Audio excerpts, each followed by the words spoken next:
He cupped my face one more time, his kiss hard and quick. Promise me you'll stay here. I promise. Good girl. He was at the door, then paused, looking back. Rose? What happened just now? I know, I said, touching my lips, still feeling the ghost of his kiss. I know. He nodded once, then was gone, the door clicking shut behind him. I stood alone in Dante Moretti's private office, listening to my heart hammer, tasting him on my lips, and wondering if I just made the best decision of my life or signed my own death warrant. Downstairs, something shattered. Glass, maybe, or a gunshot. I couldn't tell. Shouts erupted, followed by that terrible silence that meant violence. I ran to the window, looking down at the street below.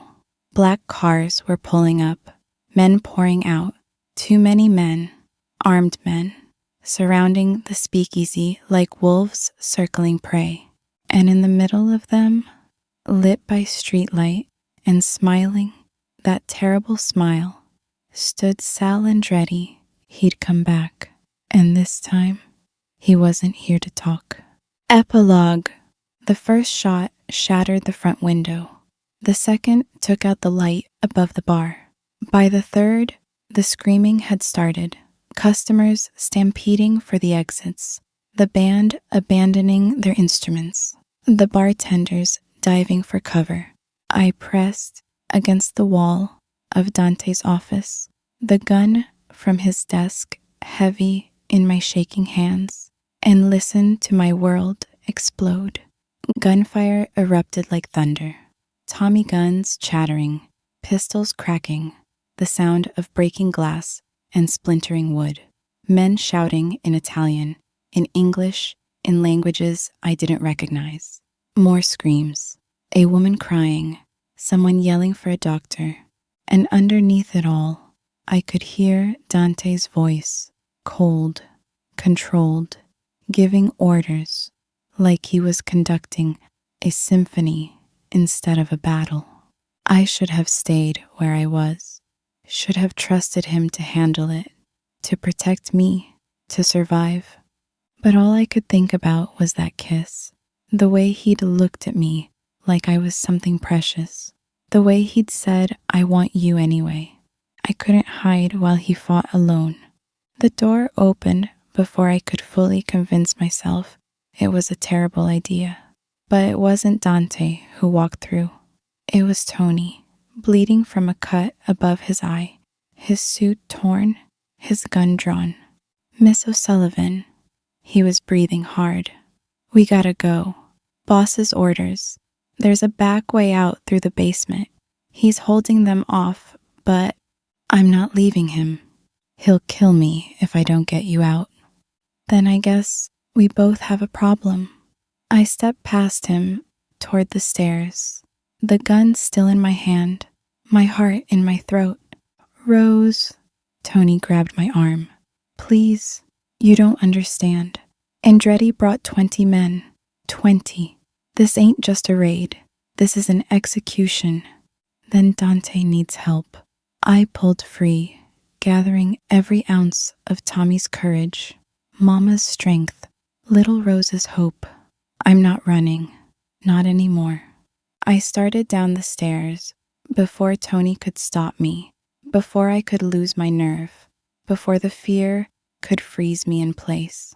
The sounds of battle grew louder, closer, deafening.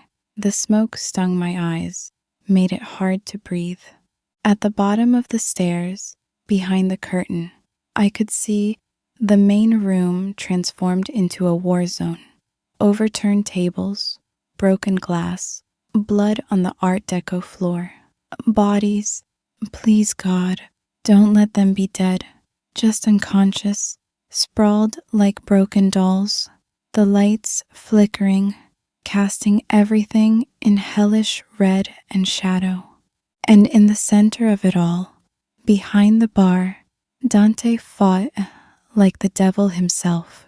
2 guns, one in each hand, his jacket discarded, his white shirt stained with blood.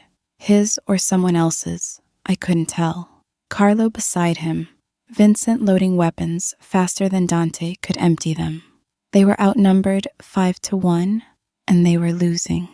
I saw the moment Dante spotted me, saw his eyes go wide with fury and fear, saw him mouth one word, no.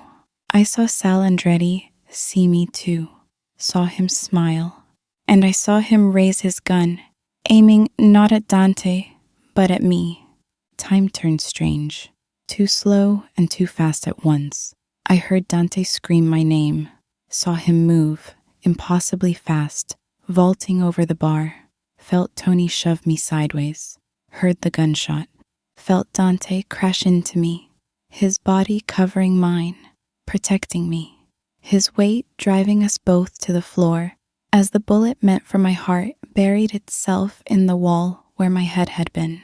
We hit hard, my breath knocked out, Dante's arms cradling my head to keep it from cracking on the marble.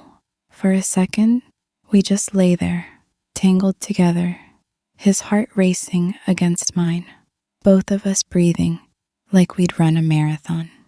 You stupid, beautiful, impossible woman, he rasped in my ear. I told you to stay upstairs. I couldn't.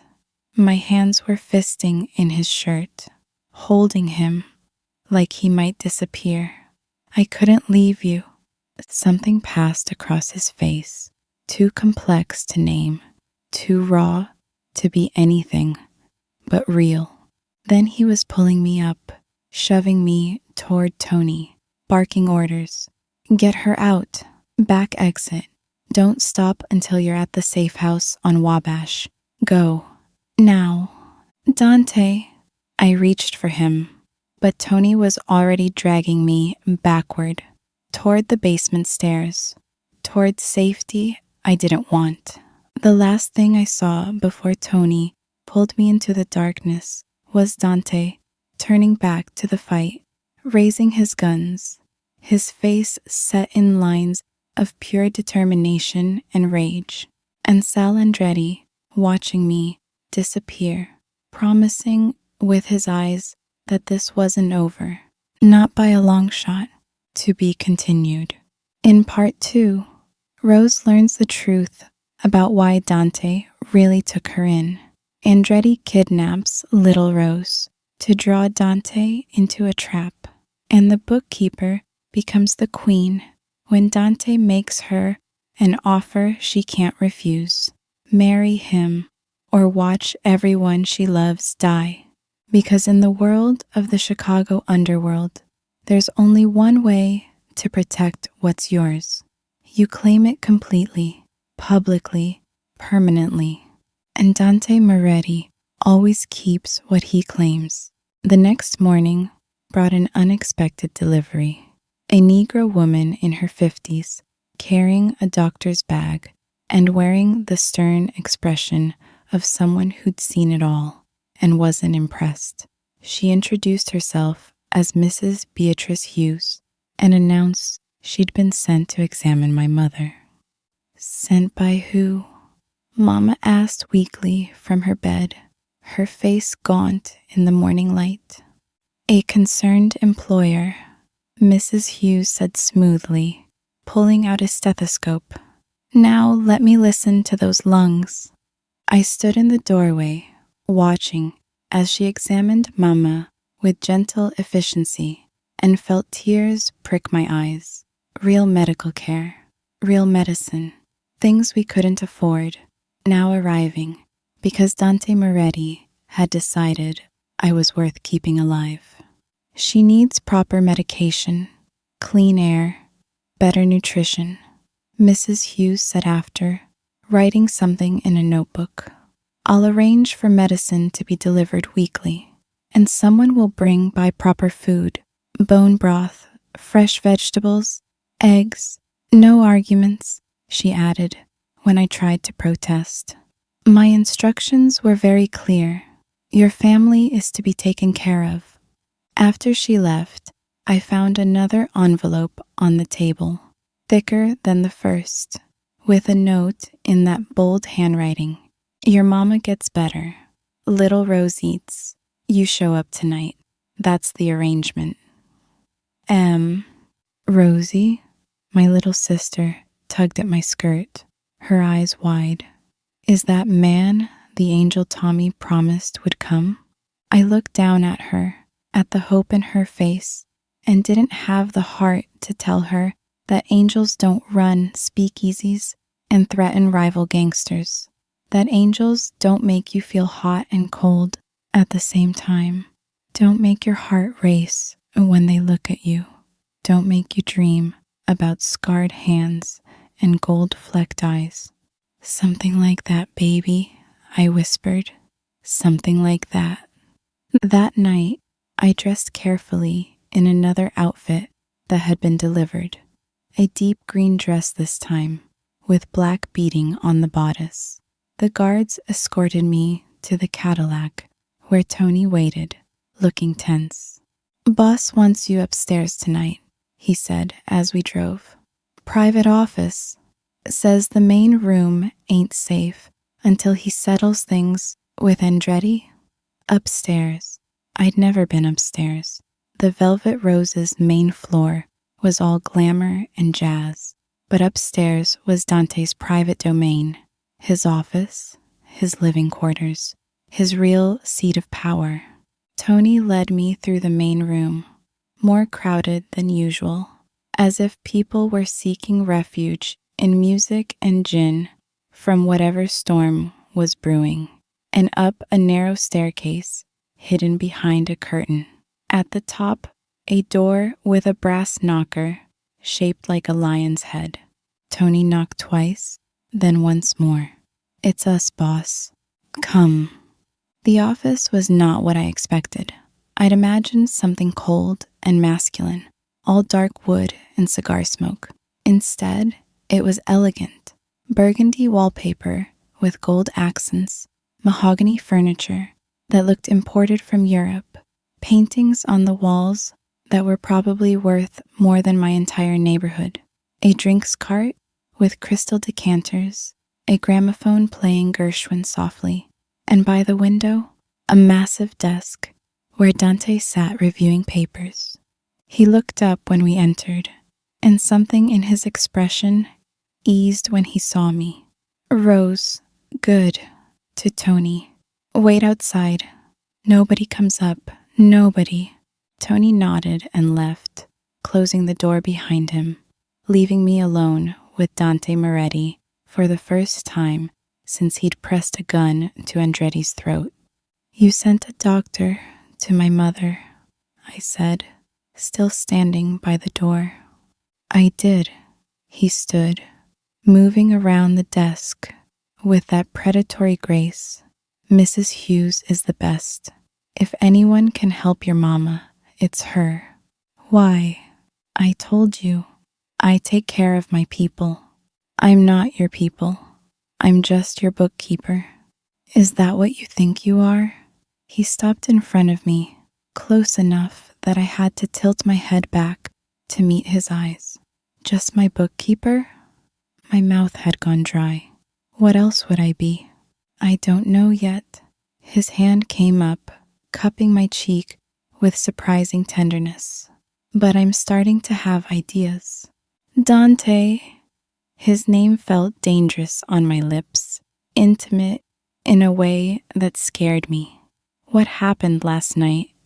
Last night, Sal Andretti walked into my place and threatened you. Today, 3 of his speakeasies burned down.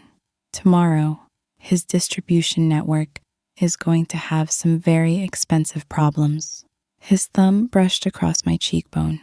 The day after that, he's going to understand that there are lines you don't cross. Ever. You're starting a war over me. It should have sounded absurd. It didn't. I'm starting a war because Andretti's been pushing boundaries for months, and someone needed to push back. His eyes held mine. But yeah, you're part of it now. You became part of it the second you walked through my door. I didn't ask for this. No, he agreed. You asked for a job. You asked to keep your family alive, and I gave you that. But you're too smart not to have realized there'd be more to it. Nothing in my world is simple, Rose. He was right. I'd known, some part of me had known from the beginning, that taking his money, sitting in his booth, keeping his secrets, would pull me into his orbit. I just hadn't expected it to feel like this. Like gravity, like falling, like standing too close to a fire that could burn me or keep me warm, depending on how careful I was. I'm scared, I admitted in a whisper. Good. His other hand came up to frame my face, holding me like I was something precious and breakable. Fear keeps you sharp, keeps you alive. But you don't need to be scared of me, doll. I'm not going to hurt you. But you hurt people. You kill people. Yes. He didn't flinch from it, didn't try to dress it up. I do what's necessary to protect what's mine. My business, my territory, my people. And now that includes you and your family. So yeah, Rose, I'll hurt anyone who tries to hurt you. I'll kill anyone who tries to take you from me. Does that make me a monster? I don't know. My hands had come up somehow, resting against his chest, feeling his heart beat steady and strong under the expensive fabric of his shirt. Maybe. Then maybe you should be scared of me after all. But his voice was soft, almost sad, and his eyes held something that looked dangerously like longing. Maybe you should run while you still can. I can't run. My family. I'd still take care of them. I gave Tommy my word, and I keep my word. You could walk out that door right now, and your mama would still get her medicine. Little Rose would still get fed. I don't go back on my promises, even when he trailed off, his jaw tightening. Even when what? Even when keeping them means letting go of something I want very badly. The air left my lungs in a rush. You want me? His laugh was low, almost bitter. Christ, Rose, you really don't see it, do you? The way I can't concentrate when you're sitting next to me. The way I want to break the jaw of every man who looks at you. The way I've been coming up with excuses to keep you here longer every night. Ordering supplies we don't need just so I can watch you write them in that damn ledger. I stared at him, my heart hammering so hard I was sure he could feel it under his hands. But I'm nobody. I'm just... You're Tommy O'Sullivan's sister. You're the girl who broke into my speakeasy with more courage than sense. You're smart and proud and too good for this world I live in. His forehead dropped to rest against mine, his breath warm on my lips. And I want you anyway. God help me. I want you anyway. I should have pushed him away, should have remembered that he was dangerous, that men like him destroyed everything they touched, that getting close to Dante Moretti was like dancing with fire. Instead, I whispered, "Then what are you waiting for?" His control snapped like a wire pulled too tight. He kissed me like I was air, and he'd been drowning, fierce and hungry and almost desperate. His hands slid into my hair, destroying my careful pins, angling my head so he could deepen the kiss. I made a sound I didn't recognize, pressing closer, my hands fisting in his jacket as the world tilted and reformed around this moment, this man, this dangerous, impossible feeling. When he finally pulled back, we were both breathing hard. His eyes were nearly black, his control clearly hanging by a thread. Rose. My name was a prayer and a curse. Tell me to stop. Tell me this is a bad idea. It is a bad idea. I was trembling, but not from fear. Probably the worst I've ever had. Yeah. His thumb traced my swollen lower lip. So why aren't you leaving? Because I'd spent my whole life being careful, being good, doing what I was supposed to do. And where had it gotten me? Cold and hungry, and watching everyone I loved waste away. Dante Moretti was offering me something different, dangerous and dark, and probably doomed, but alive in a way I'd never felt before. Because maybe I'm tired of being smart, I whispered. Maybe I want to be reckless, just once.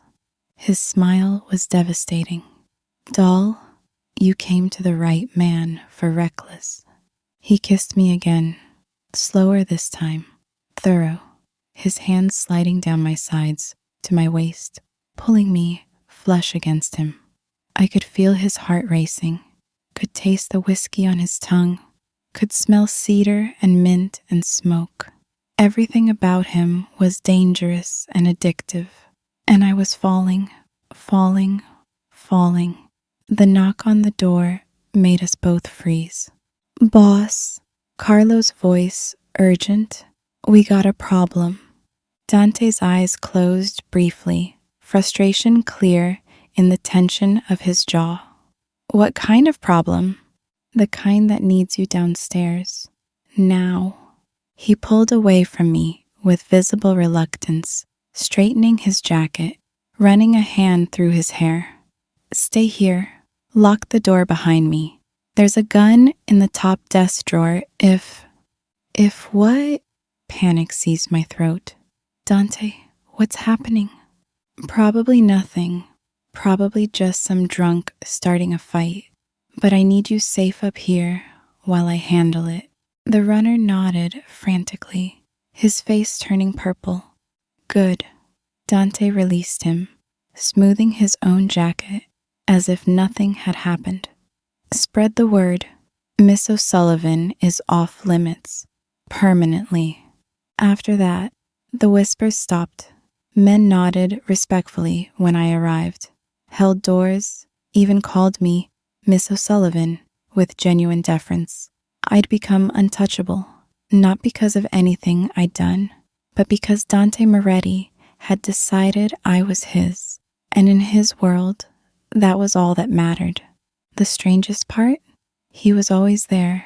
Every night I worked, he sat beside me in that booth, conducting his business, making his deals, occasionally disappearing for whispered conversations in back rooms, but always returning.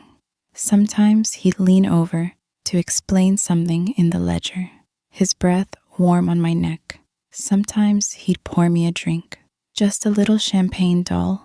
Won't hurt, and watch with those intense eyes as I took a sip. Sometimes, late in the night, when the crowd had thinned, he'd ask me questions. Where'd you grow up, Rose? Bridgeport, same as you, probably. Father died in a factory accident when I was 7. Mama never remarried. Smart woman. Most men ain't worth the trouble. He lit a fresh cigarette. Tommy was different, though. He had potential. He wanted to be a teacher. I traced the edge of the ledger with one finger. Before he got sick, he was saving for college. Consumption doesn't care about potential. Dante's jaw tightened. Lost my own brother to it. 17 years old, strong as an ox 1 month, coughing up blood the next. It was the first personal thing he'd ever told me, and it cracked something open between us, a shared understanding of loss, of watching people you loved waste away while you stood helpless. I'm sorry, I said softly. Don't be. He exhaled smoke, his eyes distant. It's what made me who I am, made me understand that the world doesn't give you anything.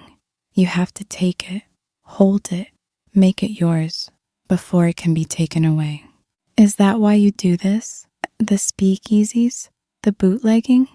He looked at me then, really looked at me, and I saw something raw beneath the gangster's mask. I do this because I'm good at it, because I came to this country with nothing, literally nothing, just the clothes on my back and my mother's rosary, and now I own half the South Side. Because I take care of my people, and they take care of me. Because in this world, you're either the wolf or the sheep, and I decided a long time ago which one I'd be. And what am I? The question slipped out before I could stop it. In your world? His smile was slow, predatory. You're something else entirely, doll. You're the canary in the coal mine. Too pretty, too innocent, too smart to really belong here. But here you are anyway. I belong where I need to be to survive. Yeah.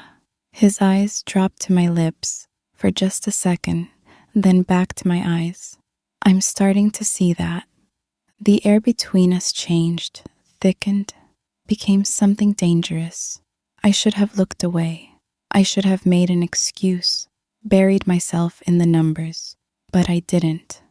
I held his gaze, my heart hammering, feeling like I was standing at the edge of a cliff and he was daring me to jump. Dante, I started, but whatever I was going to say died as the main door burst open. Wrong. Everything about it was wrong.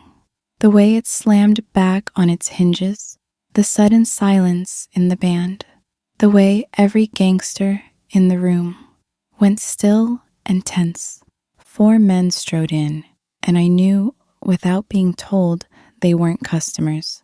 They wore their suits differently, cheaper fabric, harder faces, guns not even bothering to be concealed. The one in front was maybe 50, with silver hair and cold blue eyes, a scar that split his upper lip into a permanent sneer. Sal Andretti, Dante said quietly beside me, his voice gone flat and dead. Close the ledger, Rose. Put it under the table. I obeyed, my hands shaking. Every instinct I had screamed danger. Moretti, Andretti's voice carried across the room, heavy with mock friendliness. Heard you had yourself a new pet. Thought I'd come see for myself.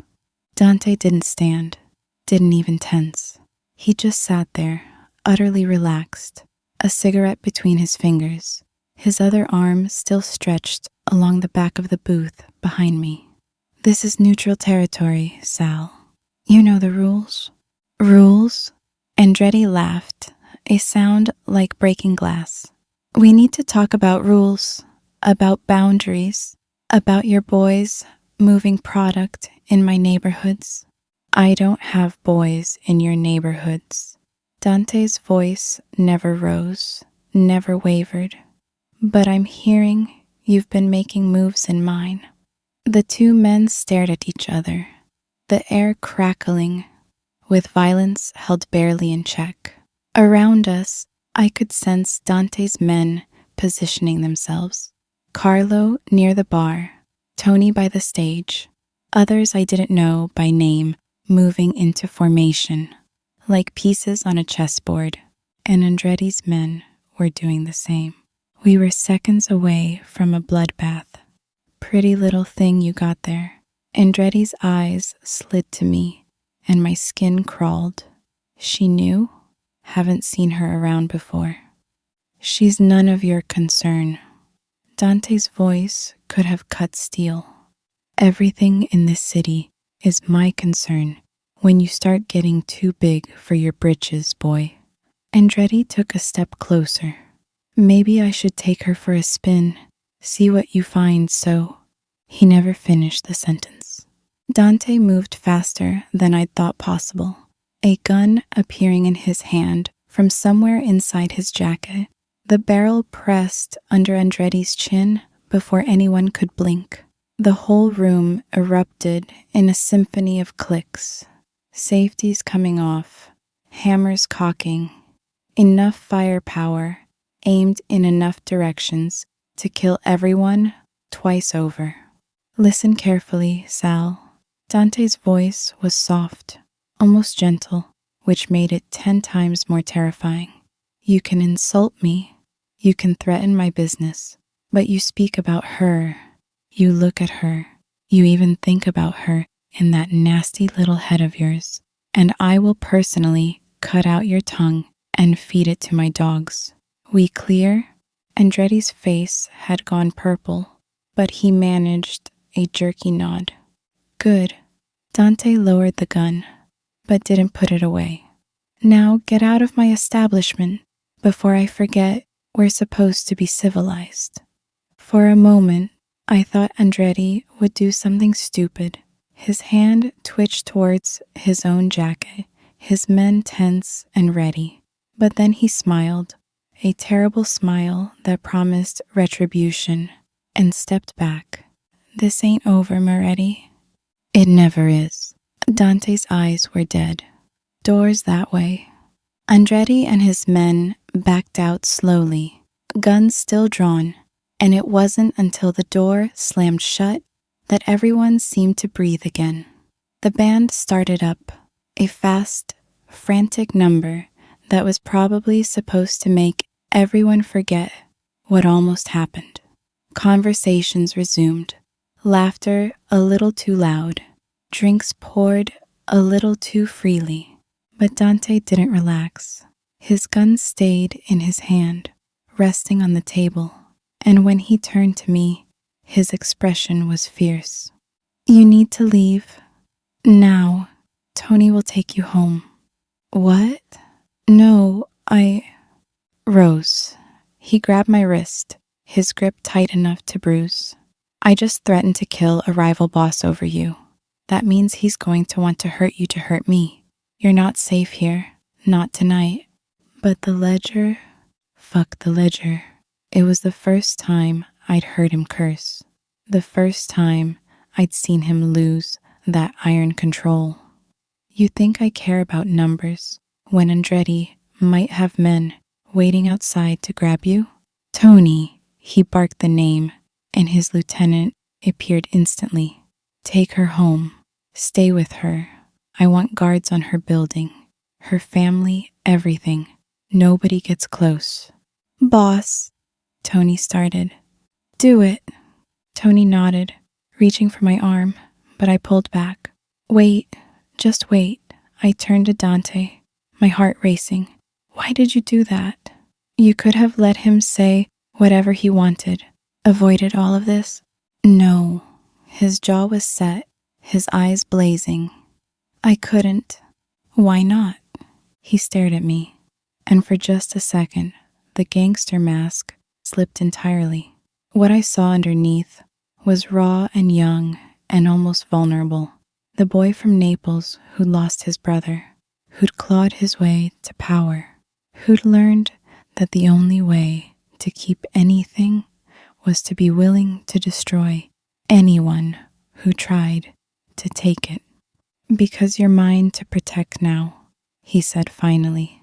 That's the deal, Rose. I take care of what's mine, always. Before I could respond, he nodded to Tony. Go, I'll see you tomorrow night. And Rose, he caught my hand, his thumb brushing across my knuckles. Don't open the door for anyone, not until my boys give the all clear. Then he released me, turning back to Carlo to discuss defenses and retaliations and things I probably shouldn't hear. And Tony was pulling me toward the back exit, toward the Cadillac, toward safety I wasn't sure I wanted, because something had shifted tonight. Dante Moretti had claimed me in front of his biggest rival, had been willing to start a war to keep me safe. And the terrifying part? I wasn't sure if I was more afraid of Sal Andretti finding me or of what it meant that I liked hearing Dante call me his. Chapter 4. The guards came at midnight, 2 of them positioned across from our tenement in a doorway where they could watch both entrances. I watched them from my window, smoking cigarettes that glowed like fireflies in the dark, and wondered what my mother would say if she knew her daughter had become important enough to need protection, or what Tommy would say if he knew I'd caught the eye of the most dangerous man in Chicago. Sleep didn't come easy. Every sound made me jump. Footsteps in the hallway, a car backfiring on the street, the wind rattling our loose window frame. I kept seeing Salandretti's face, that cold smile, the way his eyes had crawled over me like I was meat in a butcher's window. Kept hearing Dante's voice, "You're mine to protect now." When had I become his? Rosie? Mama's voice came from the bedroom, weak and querulous. Who was at the door? "Just a delivery, Mama," I called back, my fingers stroking the silk like it might disappear if I looked away. "Go back to sleep." But there would be no sleep for me. I held that dress up to my threadbare nightgown and looked at myself in the cracked mirror hanging by the door. I barely recognized the girl staring back. Wide blue eyes in a too thin face, dark blonde hair that needed washing, lips chapped from cold and hunger. What did a man like Dante Moretti want with a girl like me? The question haunted me through the day as I used the last of our coal to heat broth for Mama, as I mended little Rose's school dress for the third time, as I counted and recounted the few coins left in Tommy's old tobacco tin. By 7 o'clock, when I finally put on that midnight dress and those silk stockings, I still didn't have an answer. But I knew one thing. I was going to find out. Tony, the muscle from last night, was waiting outside at 7:45, leaning against a black Cadillac that looked like it cost more than our entire building. "Evening, Miss O'Sullivan," he said, with surprising politeness, opening the back door. "Boss says to bring you in the front tonight. Make a proper entrance." The drive to the Velvet Rose took less than 10 minutes, but it felt like crossing into another world. The Speakeasy's front was disguised as a textile warehouse, all boarded windows and fading paint. But Tony led me to a side door with a small window that slid open at his knock. "She's expected," Tony told the eyes that appeared in the gap. The door swung wide, revealing a staircase going down, lit by Art Deco sconces that made the walls glow like honey. Music drifted up, that same wild jazz, but also laughter now, the clink of glasses, the sound of people who had money to spend and secrets to keep. At the bottom of the stairs, the main room opened up even more magnificent than I remembered. The stage was lit in gold, with a Negro quartet playing hot jazz that made your hips want to move, even if your brain said, "Stay still." The tables were full of Chicago's night people, gangsters and their moles, corrupt aldermen and their mistresses, society women slumming it with their husbands' business partners. And in the back corner, in a horseshoe booth upholstered in burgundy velvet, sat Dante Moretti. He wasn't alone. 2 men flanked him, one thin and nervous-looking, with wire-rimmed glasses, the other broad and scarred, with cauliflower ears from too many fights. But Moretti sat in the center, like a king on a throne, a glass of amber liquid in one hand, a cigar in the other. His attention focused on something the thin man was saying. Until I walked in, his gaze found me across the crowded room, like he'd been waiting, like he'd known the exact moment I'd arrive. His eyes traveled from my new shoes to the silk dress to my carefully pinned hair, and something in his expression shifted, heated, sharpened, became something that made my skin prickle with awareness. He said something to his companions that made them both leave immediately, sliding out of the booth and disappearing into the crowd. Then he lifted one hand, a simple gesture. "Come here." My feet moved before my brain could argue. Rose. My name in his mouth sounded different than it ever had before. Exotic, valuable, like something worth savoring. The dress fits. It's beautiful. I stood at the edge of his booth, uncertain whether I should sit. "Thank you, Mr. Moretti." "Dante." He gestured to the seat beside him, not across from him, but beside him in the curve of the booth. "We're going to be working closely together. Might as well use first names."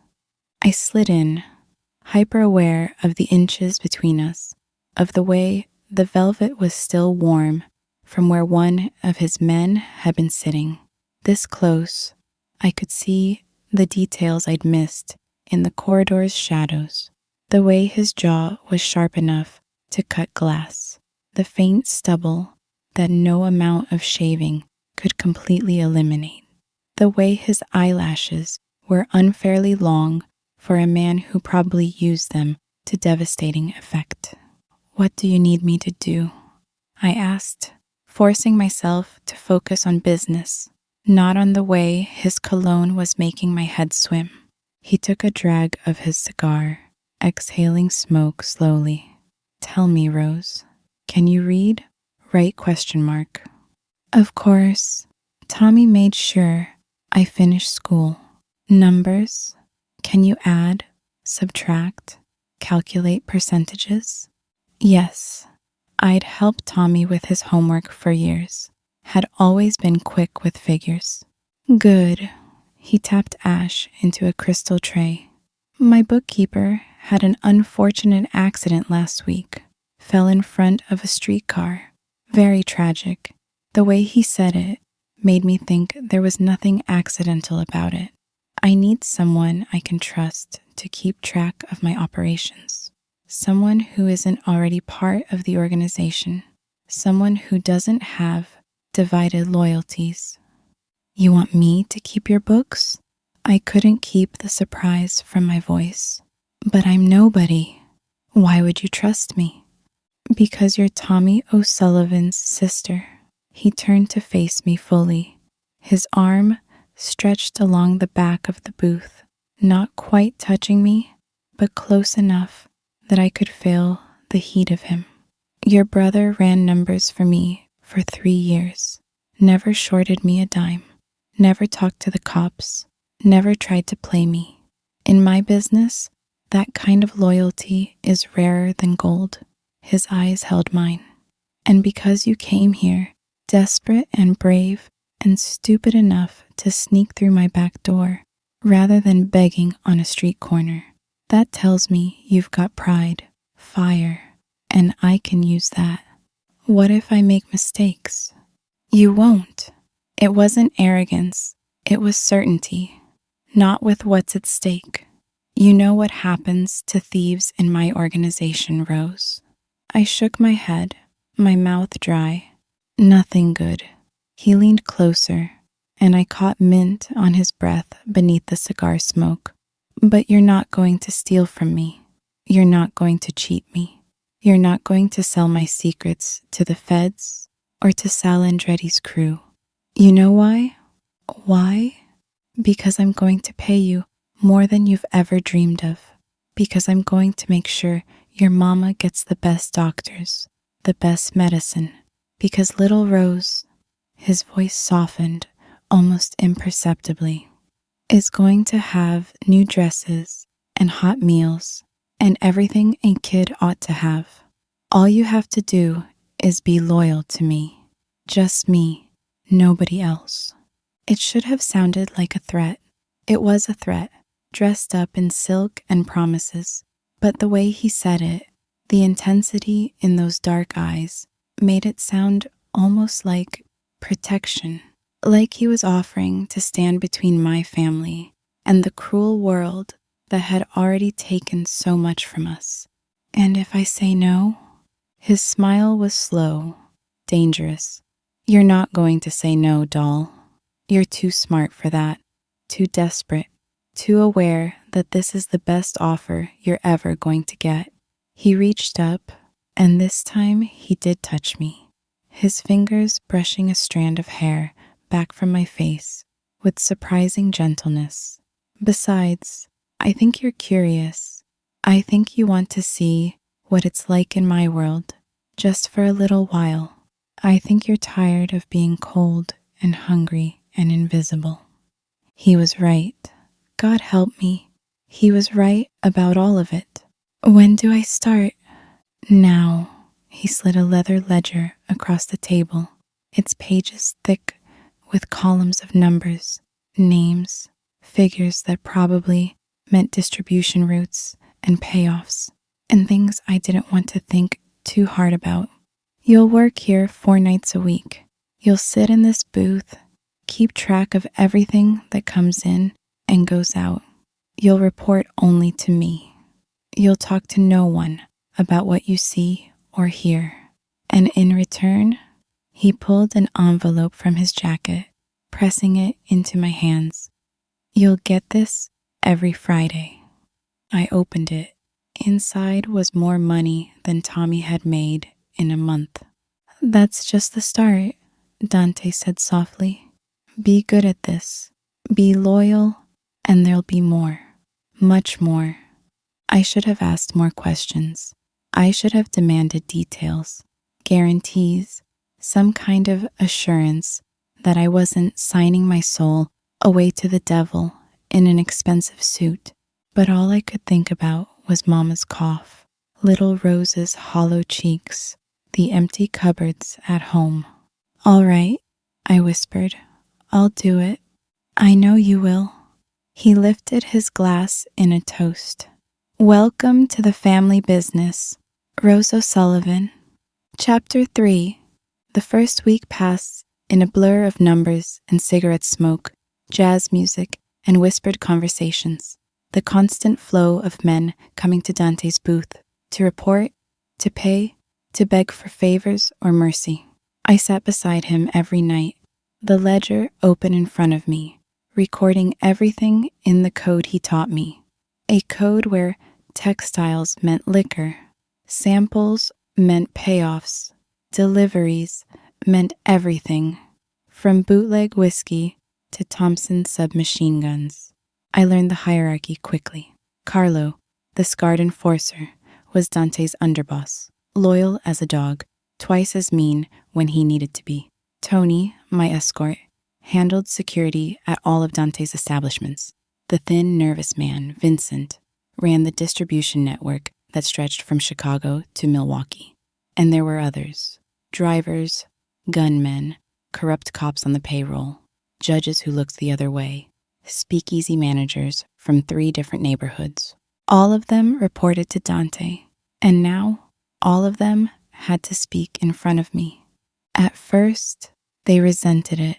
I could see it in their sideways glances, hear it in their muttered comments when they thought I couldn't hear. What's the skirt doing with the boss? She his new mall? She replacing Angelo? But Dante shut that down fast. On my 3rd night, when one of the younger runners made a crude joke within earshot, Dante's hand shot out faster than I could blink, grabbing the kid by the throat and slamming him against the booth. This woman, he said, his voice deadly quiet, is my bookkeeper. She sees everything, knows everything, and if any of you disrespects her, you disrespect me. Capiche? Chapter 1. The rain came down like bullets that November night, turning Chicago's cobblestones into mirrors that reflected the city's sins back at itself. I pressed against the brick wall of the alley behind the Velvet Rose, my heart hammering so hard I thought it might give me away before my clumsy feet did. The cloche hat I'd borrowed from my landlady's daughter sat crooked on my head, rain dripping from its sad feather onto my second-hand coat, a coat that had seen better days, just like me. My fingers found the loose board in the Speakeasy's back door, the one my brother Tommy had told me about before the consumption took him 3 weeks ago. "If you're ever desperate, Rosie," he'd whispered with his last rattling breath, "there's work at the Velvet Rose, but stay away from the boss. Stay far away from Dante Moretti." Well, I was desperate now. The board came away with a soft creak that sounded like a scream in the quiet alley. Through the gap, I could see golden light and smell the intoxicating mixture of expensive perfume, cigarette smoke, and something darker, something that smelled like money and danger mixed together until you couldn't tell where one ended and the other began. I was thin enough. Hunger had seen to that. 3 weeks without Tommy's factory wages. 3 weeks of watching Mama cough into rags we couldn't afford to replace. 3 weeks of my little sister Rose asking why there was only broth for supper. I could fit through this gap. I had to.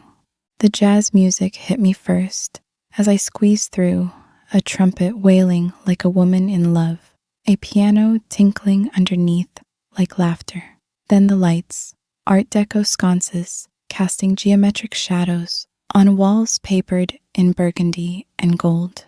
The main room opened up before me like a jewel box, all velvet and crystal, full of people who belonged in a world I'd only glimpsed through department store windows. Women in drop waist dresses, dripping with fringe and beads, lounged on circular booths, their lips painted the color of fresh blood. Men in sharp suits with slicked back hair leaned close, whispering promises or threats. In places like this, they were often the same thing. Cigarette girls in scandalously short skirts moved through the crowd with trays of Lucky Strikes and Chesterfields. A blonde singer in silver sequins stood in a spotlight on the small stage, her voice honeyed and smooth as the illegal hooch being poured into crystal coupes. I'd made it inside. Now I just had to find someone who'd hire a girl with no experience, no connections, and no right to be here. "Well, well," the voice came from behind me, low and amused, with an accent that spoke of Naples and New York mixed together. "What do we have here?" I spun around, my back hitting the wall. The man who'd spoken stood in the shadows of the corridor I'd stumbled into. But even in the darkness, I could see he was dangerous. Tall enough that I had to tilt my head back to meet his eyes. Those eyes caught the light, dark as espresso, sharp as broken glass, studying me with the focused intensity of a predator, deciding whether to pounce or play. I'm looking for work," I stammered, hating how my voice shook. "I can sing, or serve drinks, or break into places you don't belong." He stepped forward, and the light hit him fully. Sweet Mary and all the saints. He was perhaps 30, with black hair combed back from a face that looked like it had been carved from marble by an artist who specialized in fallen angels. A thin scar ran from his left eyebrow to his cheekbone, not disfiguring, but rather adding a dangerous beauty to features already too handsome for any woman's peace of mind. His suit was charcoal gray, tailored so perfectly it must have cost more than my family paid in rent for a year. A white shirt, a burgundy tie with a gold pin, a watch chain glinting at his vest. But it was his hands that made my breath catch. Large hands with scarred knuckles, the hands of a man who'd fought his way to wherever he now stood, One of those hands held a burning cigarette with the casual grace of a man who did everything with careful control. I didn't break in, I lied, straightening my spine. The door was open. His lips curved, not quite a smile, more like the expression a cat makes before it bites. Was it? Behind him, two large men appeared, their suits not quite as fine, their faces not quite as handsome, but their intent crystal clear. Muscle, enforcers, the kind of men who made problems disappear into the Chicago River. "Boss," one of them said, "want us to handle this?" "Boss, oh God, oh God, oh God, oh God." This wasn't just any gangster. This was him, Dante Moretti, the man who owned half of Chicago's speakeasies and all of the South Side's bootlegging operations. The man who'd killed 17 men, according to street rumors, or 70, depending on who was telling the story. The man whose name made cops look away and rival gangsters think twice. The man my dying brother had warned me to avoid. "No," Moretti said, his eyes never leaving mine. "I'll handle this one myself." He took a drag of his cigarette, the ember glowing red in the dim corridor. "What's your name, doll?" "Rose." It came out as a whisper. "Rose O'Sullivan." Something flickered across his face. Recognition? Impossible. Men like him didn't know girls like me. "O'Sullivan," he repeated slowly, as if tasting the name. "You, Tommy O'Sullivan's sister?" The world tilted. "You knew Tommy?" He ran numbers for me. Good kid, honest. His jaw tightened, almost imperceptibly. Heard he passed. Consumption's a bastard. Yes, I swallowed hard, determined not to cry in front of this man, not to show weakness. That's why I'm here. Mama's sick too, and my little sister, her name's Rose. Like me, Tommy named her after me when she was born. She's only 8, and there's no money, no food, and I thought, you thought you'd sneak into my establishment and what? Steal? His voice went cold, and I saw why men feared him. No, never. I came to ask for work. I'm a hard worker. I swear it. I can learn anything. I'll do anything. The desperation in my voice was real, raw, and I saw something shift in his expression. He studied me for a long moment, smoke curling between us like a question. I could hear my heartbeat in my ears, could feel the weight of my family's future pressing down on my shoulders. "Anything," he repeated softly, dangerously. "Careful what you promise, Rose O'Sullivan. I'm a man who collects on debts. I'm not afraid of hard work." "I didn't ask if you were afraid of work."